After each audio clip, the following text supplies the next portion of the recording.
Hello भाई लोग and ladies लोग, hopefully you all are doing fine. तो आज जिस गेम के बारे में है उसका नाम फाइनल फैंटेसी 7 रीबर्थ है। तो जनता लोग, इसकी कहानी शुरू होती है ठीक पिछले पार्ट, जहां मेगो रिएक्टर 5 को बॉम्ब से उड़ा देते हैं और जो पूरी पार्टी होती है सेफरॉइड, क्लाउड, टीफा, एरियस, बैरेट, ये लोग मिडगर के मेट्रोपोलिस से निकल जाते हैं। अब जो क्लाउड है, जो अपना प्रोटैगनिस्ट है, बोले तो मेन बंदा, वो एक ईगो टेररिस्ट ग्रुप एवलांच को ज्वाइन कर लेता है ताकि उस विलेन को रोका जाए जो खुद के ही प्लैनेट की लाइफ एनर्जी निकाल रहा है। पता चलता लोग, ऐसे गेम की इंस्पिरेशन रियल लाइफ से जुड़ी होती है। अब आगे एक ऐसा योद्धा जिसको डेड प्रेज्यूम कर लिया था, वो वापस आ गया, whose name is सेफरॉइड।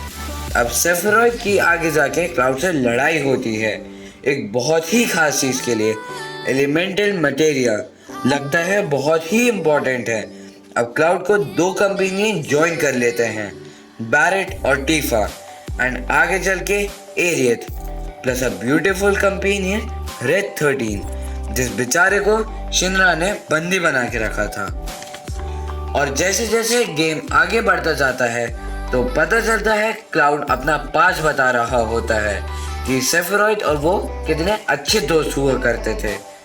एक्चुअली ये दोनों मेगो रिएक्टर को इन्वेस्टिगेट करने गए थे। वहाँ पता चलता है सेफरॉइड को that he is artificially made by Jenova cells. पास खत्म। प्रेजेंट में होता ये है कि शिनरा फोर्सेस आते हैं इस पार्टी को पकड़ने, लेकिन सब बच से बचाते वहाँ से निकल जाते हैं। देन ये लोग ब्लैक रोब्स की लोकेशन पे जाते हैं, जो फॉर्मर सब्जेक्ट है शिनरा के एक्सपेरिमेंट का। क्लाउड को अंदर से फीलिंग आती है ये ब्लैक रोब और कोई नहीं सेफरॉइड है। और इस लोकेशन पे जाने तक ये लोग बहुत सारे सिटी से गुजर के जाते हैं, जैसे कि बैरेट के होम टाउन कोरिन, रेड 13 के होम टाउन कॉस्मो कैनियन, जहाँ पता चलता है अपन गेमर्स को कि रेड 13 का असली नाम ननाकी है। इस जर्नी के दौरान एक कैट रोबोट कैट सिट से मिलते हैं और इसको भी अपने साथ शामिल कर लेते हैं।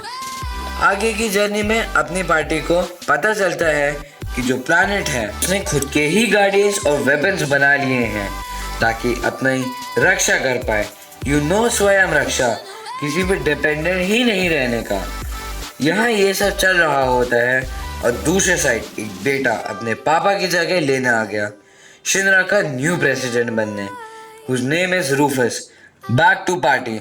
पार्टी को खबर पहुंचती है कि जो सेफरॉइड भाई साहब हैं उसके तो खुद के ही प्लान्स हैं। अब जैसे मार्वल में इन्फिनिटी स्टोन्स हैं, वैसे ही यहाँ मटेरिया है। जो सेफरॉइड भाई साहब हैं वो ब्लैक मटेरिया को यूज करके एक प्यारे से मीटर को बुलाना चाहते हैं, दुनिया का खात्मा। और ब्लैक मटेरिया क्लाउड के पास है, इसलिए सेफरॉइड जाल बिछाता है। अब अपनी पार्टी इन भाई साहब के पीछे लगते हैं और इसको मिस्टिकल फोर्ट्रेस पे ले जाते हैं, जो टेम्पल ऑफ एंशिएंट्स के नाम से भी जाना जाता है। इसलिए जाते हैं ताकि सेफरॉइड को रोका जा सके, पर यहाँ तो उल्टा हो जाता है। सेफरॉइड भाई साहब क्लाउड के माइंड को कंट्रोल करके उससे ब्लैक मटेरिया ले लेता है और एरियत को मारने की कोशिश करता है, पर एरियत कहीं जंगलों में बचते बचाते चली जाती है और क्लाउड अपने आप से लड़ता रहता है। जब वो उठता है तो देखता है कि एरियत खो गई है और खुद को अपने ही पुराने समय के रूप में पाता है। इस वक्त के एरियत के पास वाइट मटेरिया है जो ब्लैक मटेरिया को टक्कर दे सकता है, तो क्लाउड को वो दिखती है। पर छोटा सा ट्विस्ट यहाँ पे ये है कि एरियत क्लाउड से प्यार करती है, तो अपना प्यार प्रूव करने के लिए क्लाउड को वाइट मटेरिया दे देती है।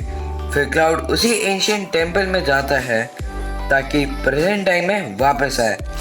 और क्लाउड को होश आता है तो उसको पता चलता है कि एरियत कोई रिचुअल परफॉर्म कर रही है सेफरॉइड को काउंटर करने के लिए। वहाँ सेफरॉइड भी पहुंच जाता है इसको मारने के लिए, और जैसे ही मारने के लिए आगे बढ़ता है क्लाउड ब्लॉक करता है अपने बस्टर शॉट से और उसे डिसआर्म कर देता है। इन सब चक्कर में व्हाइट मटेरिया गिर गया नदी में और इसको कोई पकड़ भी नहीं पाया। वहाँ रूफस से खबर पहुंचती है इस लड़ाई की, तो उसे लगता है कि सेफरॉइड के कारण 2 मेगा पावर कंपनीज में टेंशन पैदा होने लगी है।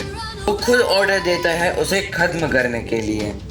दोस्तों, ये कहानी की एंडिंग नहीं है। आप आगे का जानना चाहते हैं तो हमें कमेंट करके बताएं और ऐसी ही जानकारी के लिए हमारे चैनल को सब्सक्राइब करें और हमें अपना फीडबैक ज़रूर दें। तब तक के लिए गेम ऑन।